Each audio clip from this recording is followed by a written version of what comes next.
দুটা আঁচনি আমি আৰম্ভ কৰিব লাগিব ছাত্ৰ ছাত্ৰী সকলৰ বাবে গ্ৰেজুৱেশ্যন এইবাৰ 2024 আৰু 25 চনত যিসকল ছাত্ৰ ছাত্ৰীয়ে গ্ৰেজুৱেশ্যন পাছ কৰিলে তেওঁলোকক এইবাৰ আমি জীৱন প্ৰেৰণা আঁচনি আগবঢ়াম নিযুত মইনাৰ হিতাধিকাৰীসকলে এই আঁচনি লাভ নকৰে আন সকলো যুৱক যুৱতীক এই আঁচনি আমি আগবঢ়াম 1 জুনৰ পৰা এই জীৱন প্ৰেৰণা আঁচনিৰ আবেদনৰ পৰ্টেলটো আমি মুকলি কৰি দিব খুজিছোঁ 2024-25 চনত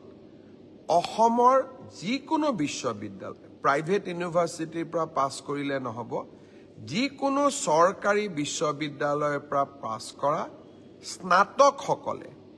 এই জীৱন প্ৰেৰণা আঁচনিৰ বাবে আবেদন কৰিব পাৰিব এই আঁচনিৰ জৰিয়তে আমি কি পাম প্ৰতি মাহত আমি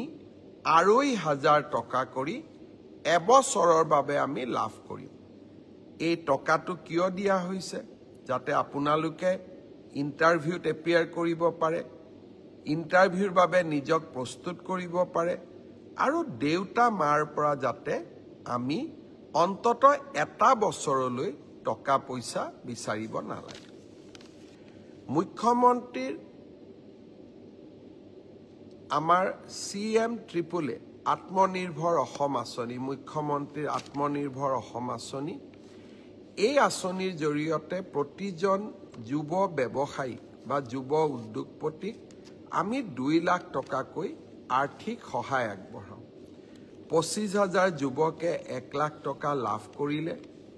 অহা আগষ্ট মাহত আমি তেওঁলোকৰ ব্যৱসায় বা উদ্যোগ চাবলৈ যাম যিসকলে সফলতাৰে ব্যৱসায় কৰিছে সেপ্টেম্বৰ মাহত আমি তেওঁলোকক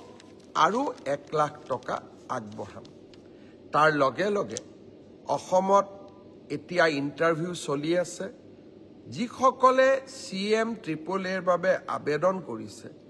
তেওঁলোকে যাতে ইন্টাৰভিউত উপস্থিত হয় 30 মেৰ ভিতৰত আমি ইন্টাৰভিউ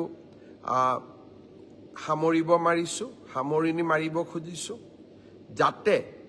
আমি নেক্সট ৭৫,000 যুৱক যুৱতীক 1 লাখকৈ টকা আগবঢ়াব পাৰো আৰু তেওঁলোকে এই টকাৰ সুযোগ বা উচিত ব্যৱহাৰ কৰিলে আৰু 1 লাখ টকা তেওঁলোকক আমি আগবঢ়াব পাৰো